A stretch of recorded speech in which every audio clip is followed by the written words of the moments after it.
This is something that happened back when I was a kid.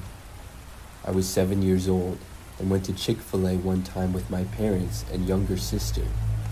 Now, this Chick-fil-A, I remember, had a play place in the back of it. We sat down at a random booth in the restaurant because it was very busy. I remember that after a while, I asked my parents if I could go to the play place. They said yes and remained with my little sister in the booth. When I got inside of the play place, I noticed that nobody else was in there at all. I didn't mind. In fact, I preferred it this way. I started climbing on the obstacles, and it wasn't as good as some of the McDonald's play places that I had been to, but it was still pretty decent. After being there for probably 20 minutes if I had to guess, I was still by myself. I may have lost track of time a little bit, but I really don't remember. The next thing I knew, a man entered the play place area. I just know that he called out to me and said that I needed to go. I was confused at first because I didn't know this guy. He also was not a Chick-fil-A employee, but just some random man. He then told me that my parents had left, and I had to go now before they drove away. This got my attention. For some reason, I believed the guy. I thought that my parents might actually be leaving, and I was afraid to be left there. So I instantly got down from where I was and walked over to the guy. Now, there was actually an exit door in the play place area, but I'm guessing it was rarely used. The guy opened the door and grabbed my wrist and led me outside. We started walking around the building through the parking lot. We were going very fast, and I remember that the man started walking over to the parking lot next door, which was another business. I don't remember exactly what it was. As we were quickly walking to the parking lot of the other business, I looked into the Chick-fil-A parking lot.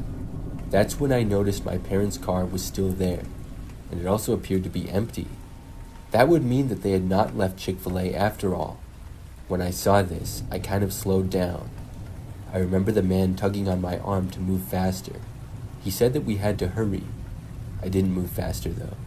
At that point, I remember that I stopped completely. I wanted to get away from the man and run back to the Chick-fil-A, but I couldn't. I started trying to move my arm away, but the man's grip was strong around my wrist. I was also wearing my winter jacket, and when I was trying to move my hand away, it sort of worked. I got my wrist free of him, but the man was still grabbing onto the end of my coat sleeve. So at that point, I quickly moved my arm back, causing the sleeve to come off. The man tried pulling it, but this basically just made my jacket fall off entirely. I then tugged away and was finally able to break free from the man. Then I ran as fast as I could away from him. He did not chase after me. I got back inside Chick-fil-A and ran to my parents. I told them about the guy, and the police were called. I don't remember much else after that. Obviously, I'm very grateful that I got away. I feel dumb for not questioning the man immediately, but I was very young. Hopefully, the man was caught.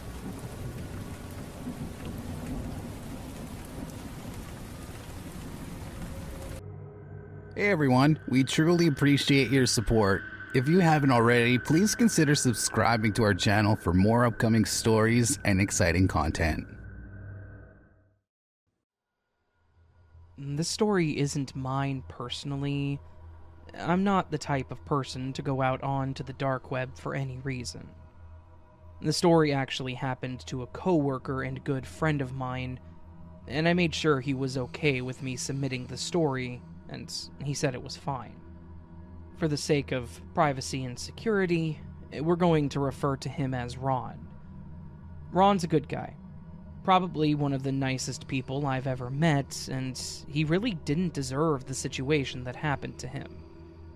I will say that I've known him for a few years, and I completely believe everything he's told me about this. Several years ago, Ron lived in a comfortable suburban home with his lovely wife of 10 years. And for the sake of security, we're going to call her Karen. Ron and Karen had a 7-year-old daughter at the time of this story, and everything seemed alright. Ron had a good job and made more money than they actually needed. Karen was a stay-at-home mom that took care of their daughter when she was home, and ran the various errands while she was at school. Pretty much doing the basics of what a stay-at-home parent does. Ron was under the impression that their marriage was in a good position. He loved Karen as much as he always had. He loved his daughter more than life itself. They had a nice house in a nice neighborhood, and they had enough money to take care of any financial emergencies if they needed it. To the best of Ron's knowledge, they were all happy and healthy. He didn't think anything was wrong at home. Karen, on the other hand, was apparently very unhappy with their marriage and was determined to leave Ron and run off with some guy that she had met online and been talking to for around a year. Karen and her internet boyfriend had apparently spent a lot of time plotting and spoke extensively about how they could follow through on what they had planned and what would be the best way to get the deed done. At one point, they even discussed the possibility of the internet boyfriend driving from his home in Nebraska and doing it himself, saying that he could make it look like a robbery gone wrong. Apparently, this would have been too personal, and they opted to look on the dark web for someone to remove her husband from the equation. Then, she would wait long enough to bury him, collect the insurance, and pretend to grieve. After a few months, she planned to then take their daughter and the money from his life insurance and run off with the boyfriend to start their new life up north. Based on this conversation, she was adamant that it needed to look like an accident. That way the life insurance would pay out the maximum. Like I said, Ron made good money and was worth a decent amount when dead. So she planned to live a few years off of that with the new guy. Back to their actual plan. As I said, they had the intent of going on to the dark web and finding, basically, a hitman to get rid of her husband. Apparently, they were actually successful to an extent. They got on the deep web, they found a site that listed people providing these services, and they got the information of someone they were going to pay for the entire thing. They even went as far as sending the $15,000 to the account of the person that was supposed to do the job. Thankfully, for Ron, his wife and her new boyfriend were not well versed in how things worked on the dark web, and to some extent, were kind of stupid. Apparently, they went all the way through with the plotting with this person, sent him the money, and even set a date. On the date in question, Karen had taken their daughter to her grandparents' house and had told Ron that she was going to spend the day with them. While she was gone, Ron got a visit from the local police and a federal agent.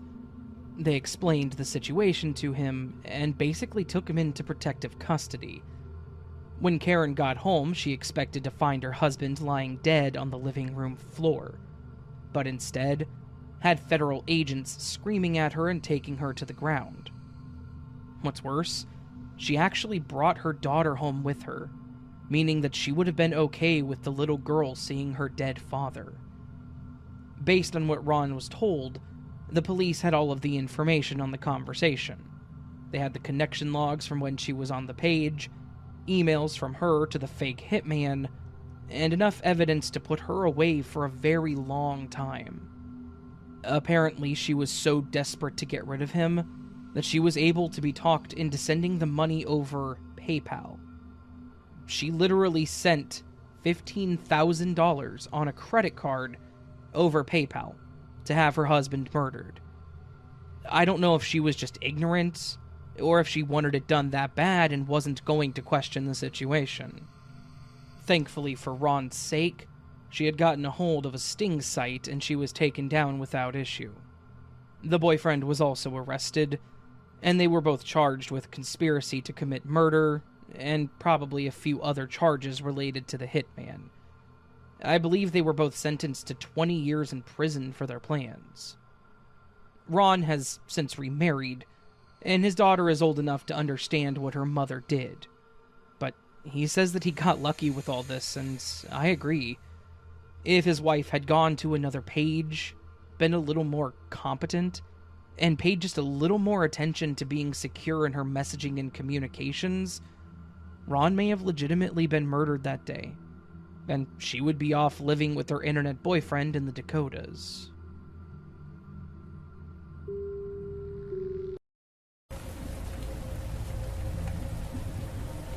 This is something that happened back when I used to work at a Chick-fil-A. I would say it was about 5 years ago now.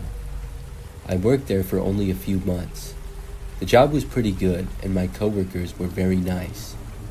One time I was working a closing shift. I remember that with a few hours left, things had finally started to quiet down. I went out and was told to sweep around the restaurant. I would help to clean tables around the dining room as well. We were constantly making sure that the restaurant was in good order for the customers. So I went around and only a few people were scattered around the restaurant here and there eating. Maybe a total of like 4 people were sitting down. I remember going towards the very back corner and there was this man sitting in a booth. He looked kind of mysterious because his head was down, but he wasn't sleeping. He was also wearing all black and had a hood covering most of his face. I didn't really think too much about it though. After sweeping the floors, I went to go do something else. Sometime later, I went back to clean some of the tables, so I was in that same general area. I noticed that every single person was gone now, except for the man. He was still in the same place. So I cleaned and then went back. The next time that I returned to the dining room area was when we closed at 10 p.m. I went out into that area and noticed that the man was still there. He would have to leave now. I walked up to him and told him that we were closing. The man did not respond to me or even acknowledge me. I spoke louder and once again said that we were closed and added that he would have to leave now. After a few seconds of silence, I was getting nervous. Then the man turned and said no to me very loudly. I didn't know what to do. I just said, "But we're closed." The man then stood up and just looked at me. He was a large man and much taller than I was. I just walked back over to the counter to tell a coworker. I found my coworker Brian and let him know about the situation. Then we both walked back over to the man. He was sitting down at the table again the same way that he had been for hours. After approaching, we both told him once more that he had to leave. The man ignored us at first. Brian then threatened to call the police on him. The man then stood up and looked right at Brian. Then he loudly said, "Go ahead, skinny boy." I specifically remember him calling Brian a skinny boy. Brian asked the guy what his problem was. The man's response was to walk over and take the little flower decoration that we had at the table. We had flowers in small vases at many of the tables or booths. After picking it up, the man then slammed the vase down on the floor, breaking it. Brian told me to follow him, and we both quickly went to the other side of the restaurant. We knew at this point that the man was dangerous. I remember the guy yelled something at us as we were moving away. We found the 2 other coworkers that were in the back and told them what was happening. We all then decided to leave the restaurant for our own safety. Then we called the police. We went to our vehicles and waited, and the man remained inside of the restaurant. The police got there very quickly and went inside. We couldn't tell what was going on, but about 20 minutes later, they came out of the restaurant with the man. Apparently, he did not respond to officers' orders. He tried tackling a police officer after he was approached, and it took 3 officers to bring him down. Eventually, though, he was apprehended and taken away. We went back inside and finished up our closing duties. The restaurant was not really damaged or anything from the man's rampage, just a few things scattered around. That certainly made for my scariest experience working at Chick-fil-A though.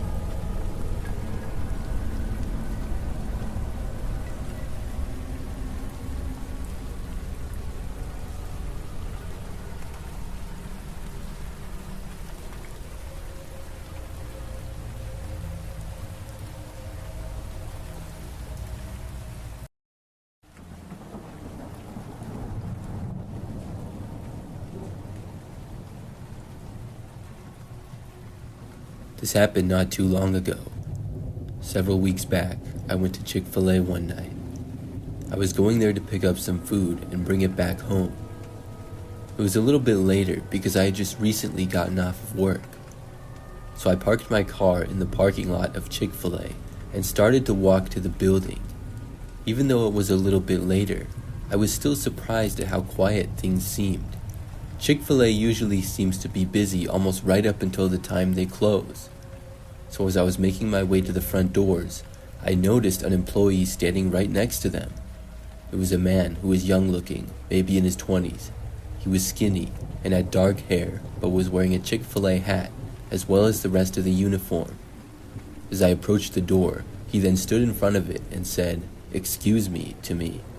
I stopped and looked at the man and asked him what he wanted. He said that he really needed a ride and was wondering if I could give him one. I was very confused by this request. I said no, I could not give him a ride. The man did not say anything and just kept standing there. I had to walk around him to go inside of the building. When I had made it inside, I heard the man starting to walk in after me. But then he just kind of stood near the front doors of the building while I walked over to the counter. I ordered the food that I wanted, but as I was doing so, the employee at the counter told me something. She pointed over to the man who had asked me for a ride. He was still standing by the door. She said that he didn't work here, but had been hanging out around the place for hours and talking to customers. She said she wanted to let me know. I was also told that they thought he had left. I remember that as we were looking over at him, the man then walked back over to the doors and left the building. This was strange, and I didn't really know what to make of it. After ordering, I waited around for a short time before the food was done. Then I took it and walked out to leave. After making it out of the building and into the quiet parking lot, I headed for my car. But I soon realized that the same man was standing around right outside of my vehicle. I stopped about 10 feet away from it as the man stood in front of my driver's door. He once again asked me for a ride. The guy seemed really sketchy, to say the least. There was no way that I was going to be giving him a ride anywhere. I said no again, but he didn't move from my car. I really didn't know what else to do in the moment, so I started walking back to the Chick-fil-A. I went back inside of it and then into the lobby. But just moments after I got inside, I heard the door opening. I looked back and saw the man was going in. He started to walk over to me, and the restaurant was basically just us two. The employee at the counter told the man that he needed to leave. I remember at that point, he shouted a couple of curse words at the employee, but then he actually did turn and leave the building. It was very strange. I waited inside of the restaurant for about a minute before walking over to the window. I wanted to see if the guy was at my car again. When I walked over and looked, I noticed that he was in fact at my car. He was kind of standing around near the driver's door again. I watched him try to open my driver's door, but thankfully my car was locked. After trying my back door as well, the man then kind of walked away in another direction. I watched him start to go near another vehicle parked a ways away. At that point, I knew that I could get to my car. I left the Chick-fil-A and just about sprinted for my vehicle. I got inside and then immediately left and drove away. Once I did, I called the police and reported the guy. I'm not sure how the situation was handled, but I never heard anything more. It's kind of crazy looking back that the man was wearing a full Chick-fil-A uniform but didn't even work there. I'm not sure if he was a disgruntled former employee or just got the uniform online or something, but it seems as though he was just walking around and causing problems.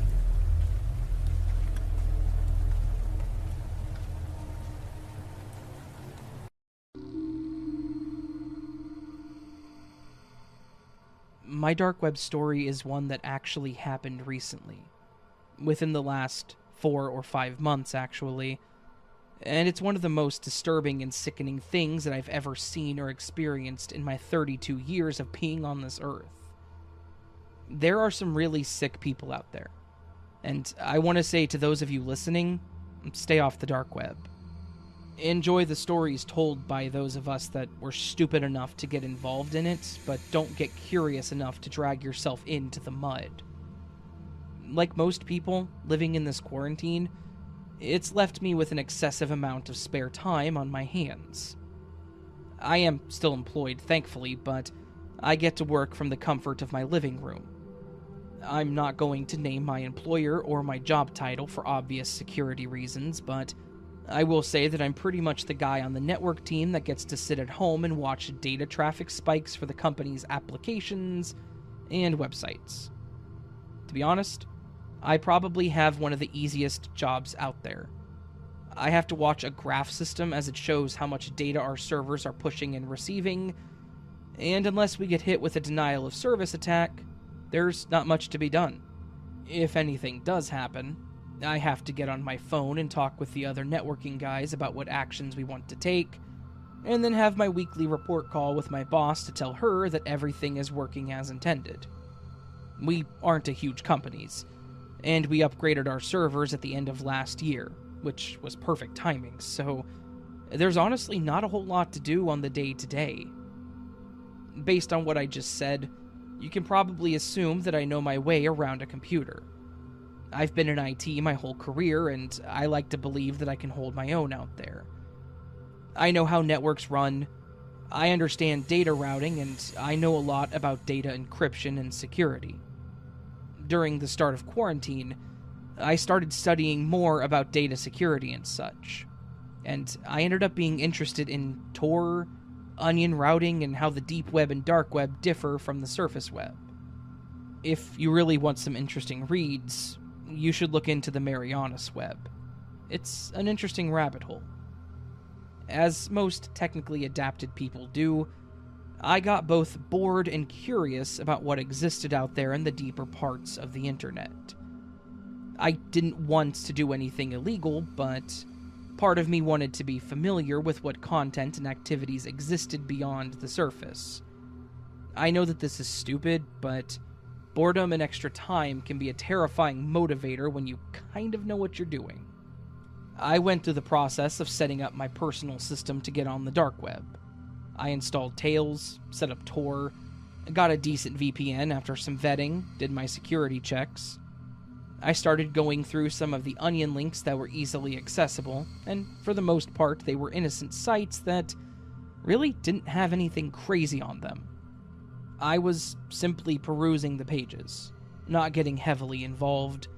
I found a lot of what you would expect to find.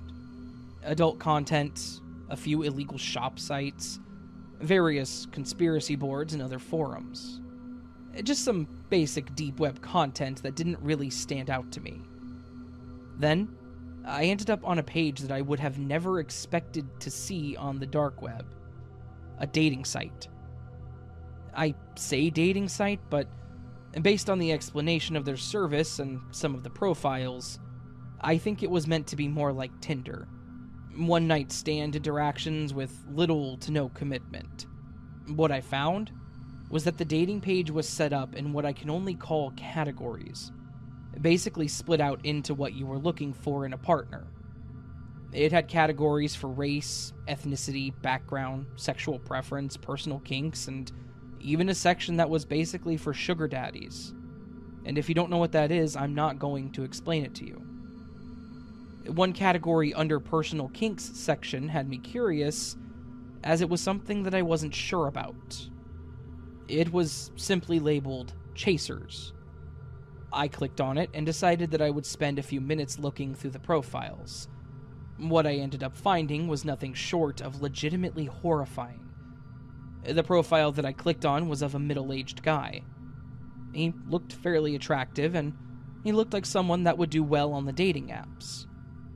I was reading through who he was, trying to figure out what the hell made him a chaser, when I got to the bottom of his profile. It read the following: I'm looking for anyone that can help me achieve my lifelong dream of being physical with an HIV-infected individual. The entire section further outlined how it was a goal of his to catch the disease, and that he was willing to pay almost any amount to do this. I went to another profile, and it was a young man that explained that he had been infected with COVID, and he was willing to give it to anyone that wanted it for the price of a nice dinner. The third profile that I went to was looking for someone to hurt or severely injure them while being intimate. And I'm not even going to explain the specifics of what this guy wanted, but he definitely needed to seek help. This entire category was of people looking to catch diseases or give diseases to each other, and a few others that were looking to be injured. A lot of them were looking to pay for these services, saying that it was a deep fantasy of theirs. I think the most disgusting one, besides the ones that I mentioned, was a man that was requesting to be with a woman that had terminal cancer. There's nothing inherently wrong with being with someone that has cancer. I have no issues with that. But he was treating it like a fetish. And he listed in his profile that the sicker the better. Again, he listed that he was willing to pay significant amounts of money, or even take care of medical costs for this. This site cemented in my mind that there were some very, very disturbed people out there. I closed it, shut down my laptop. I won't say that it was the last time that I ever got on the deep web, but it definitely made me more careful about where I went, and a lot less curious about what was out there.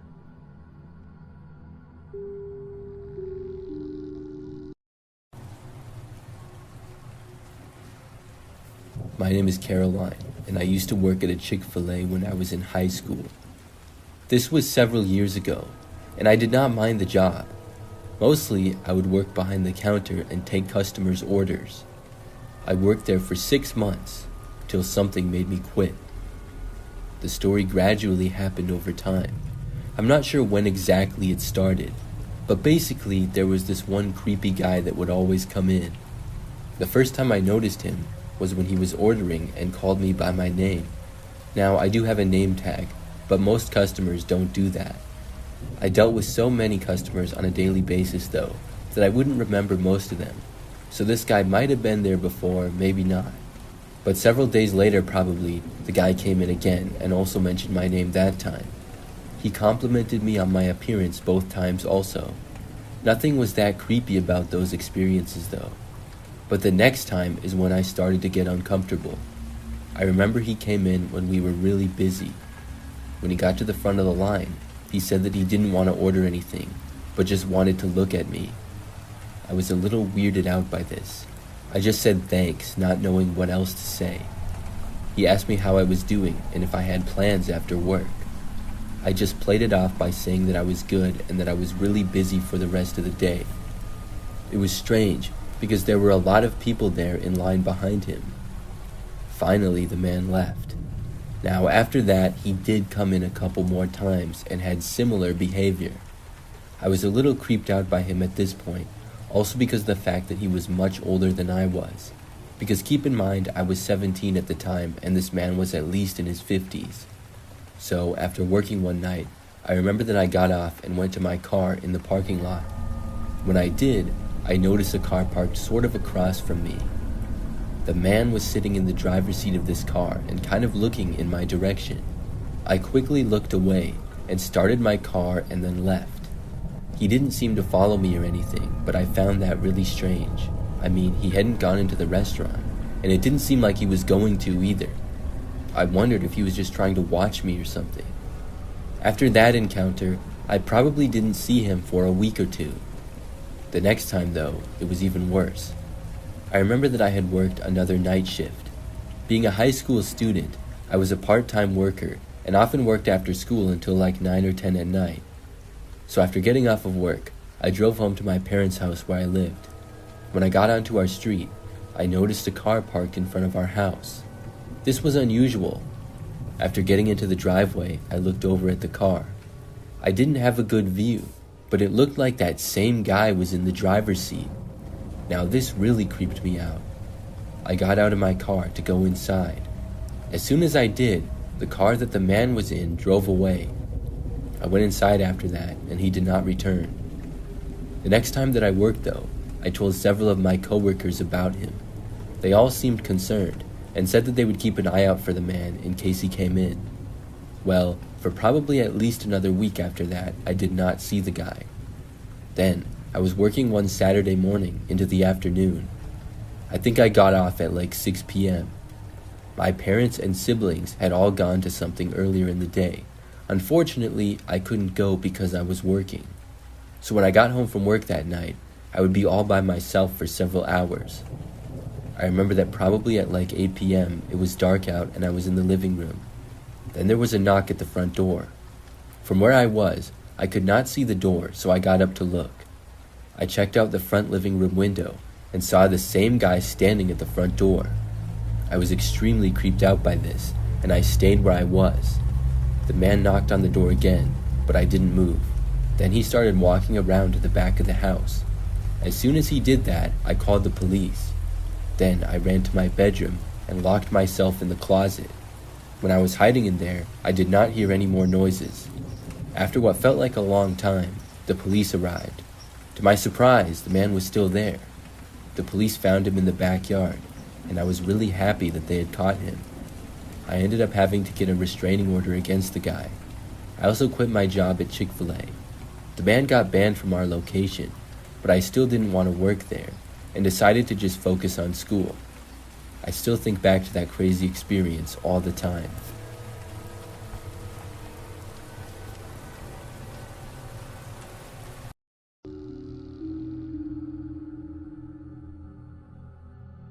This happened a couple of years ago.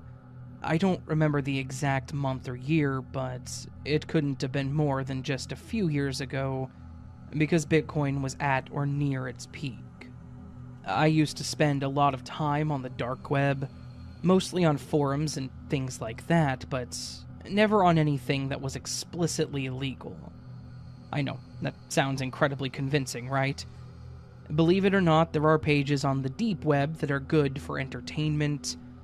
Some of them are in the gray area as far as ethics go, but again, not explicitly illegal. And some of them only become illegal if you take action on the page, I think. Look, I'm not a lawyer, so I don't really know. Anyways, I was browsing pages without intent to actually do anything on them, and was just perusing through some random onion links to see what's interesting that I could find. After checking out some random pages that sold things that were definitely not legal, I found another page that was, well, definitely not legal. From the start, I knew that this page was serious. The name of the site was something like L.H. Oswald Solutions, an obvious allusion to Lee Harvey Oswald, the man who assassinated JFK. Honestly, seeing that kind of made me chuckle. Something about using Oswald's name for the page was genuinely humorous. After reading their information, it was pretty clear why they used that as the name. The entire page was meant for users to pay Bitcoin and hire a hitman. The page explained that they had top-tier men working for them, and the price categories as well. The product started at intimidation, and included things like arson, murder designed to look like a failed robbery, and had other tiers that were meant to make it look like an accident. The last one was the most expensive, obviously, and they gave scenarios on how it could happen, including hiking accidents, accidental drownings, and car troubles. Now, I had no intent on doing anything on this page other than reading what they had to say, mostly for entertainment, but then I got to the bottom of the main page. They had a full-on legal disclosure, which I thought was hilarious. It explained what actions could be taken if they failed and laid out their personal guarantee that they could find anyone and everyone without fail. Immediately after this was a small note at the bottom. We can find anyone and we can prove it. Click here for proof. Now, I know what you're thinking. No sane person would ever click on that link, and no one could be so stupid as to click it intentionally. I didn't want to, but I had to. I had to know how they would guarantee that they could find anybody. So, I clicked the button, and the page switched over to a plain black site with a smiley face and a little hourglass icon that indicated it was loading. After a few seconds, the hourglass turned into a check mark. At first, I thought that was it. It was just going to sit there with the check mark, and that was the end of it. Then, much to my surprise, my cell phone started ringing. Obviously, I was freaked out inside, but I answered it anyways. I said hello. The voice on the other end was digitized, thankfully. It basically said, "Here's your proof. Thank you for considering our services," a couple of times and then hung up. I was actually grateful that it was a robocall and not a real person, but I was also quite terrified that it was able to find my number and call me. This was enough to tell me that they weren't screwing around and that I needed to never go to their website or question whether or not those Hitman sites are legit ever again.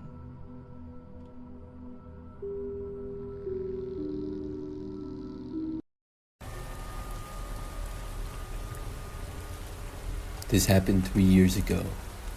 It was a nice summer night, and I went to Chick-fil-A with a good friend. When we got there, it was a little bit later, so not as many other customers were around. We went inside and ordered food, but then went outside to eat on the little patio that they had at the Chick-fil-A. There were a number of tables set up outside, and it was such a nice evening that we both went out there. The Chick-fil-A was located in the same type of area that most of them are. It was located off a road with many other businesses, such as stores and restaurants. But this Chick-fil-A was basically on the very end of the shopping area, because after the patio where we sat was a parking lot, then there was this little wall of pavers about 5 or 6 feet high, and above it was a pretty dense woods. That was basically the end of the commercial area and led to more wild and residential properties. So anyways, we were both sitting there eating and talking to each other. Neither of us were facing the woods, but it would have been to my left and to my friend's right. I remember though, looking over and noticing something in the woods. It was dark, so I couldn't really tell, but as I kept watching, I soon realized that there was a man there. Some guy was standing mostly behind a tree, above the paver wall in the woods, and he was looking right at us. This was bizarre to say the least. My friend and I talked about it briefly and wondered who the guy was and what he was doing. Soon enough though, we looked back and he was gone. We continued our conversation, but several minutes later we noticed the man again. He returned to the same position that he was in before. This was maybe 5 minutes after we had first seen him, but once more he left and was only there for like 30 seconds. For the next 10 minutes, neither of us noticed him. Then he was back again for a third time. This time, he stayed there longer. He watched us from the woods for well over a minute, maybe 2 or 3. We both thought that this was pretty weird. Once more though, he eventually moved away and went back into the woods. For the rest of the time that we were sitting there and eating, he was not visible. Eventually, we got up to leave. My friend and I walked to our cars in the parking lot, said bye to each other, and then got into our vehicles. After getting into my car, my friend drove off, and I checked a few things on my phone. Now, I was not parked that particularly close to the woods, but I could see it decently. I remember that after being in my car for about a minute, I looked up and saw the guy in the woods again. This time, he emerged from the woods and jumped down from the wall of pavers. Then he actually started running over to my car. I scrambled to put the car into drive. After the man reached my car though, he tried opening up the passenger side door. Just moments later, I was able to drive off and leave the scene. After making it safely out of the parking lot, the man did not chase after me. Still, I called the police and I let them know about what had happened. It was just too bizarre. After it happened, I did not go back to that Chick-fil-A for a while. I'm still not sure who exactly that guy was and what he was doing in the woods.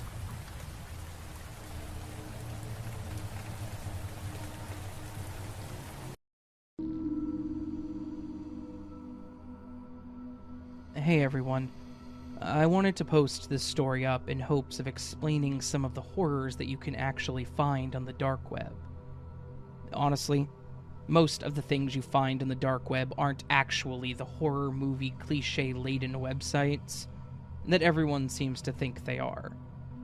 Most of the dark web is questionable or illegal adult content. People trying to buy medications illegally, etc. If you're wanting something like what you see in the movies, you have to actually know where to look, as in have the onion link. I'm not saying that those things don't exist, they just aren't easily or readily available. A lot of people tend to think it's like a dark version of Google where you can just search crazy stuff and be given the results within a few moments, but for the most part, it's really not. Anyways, that's out of the way. I wanted to talk about a dark web experience that was honestly horrifying for my friends and I. This was several years ago. I think that we were 17 at the time, and we thought that we were hackers. I know it sounds stupid, but the three of us were all about the nerdy crap, the Python coding, networking, and again, quote-unquote, hacking. I'll spare myself the embarrassment in explaining all of that. Just know that we knew our way around a computer. Naturally, the three of us gravitated towards places like Reddit, and then 4chan and such.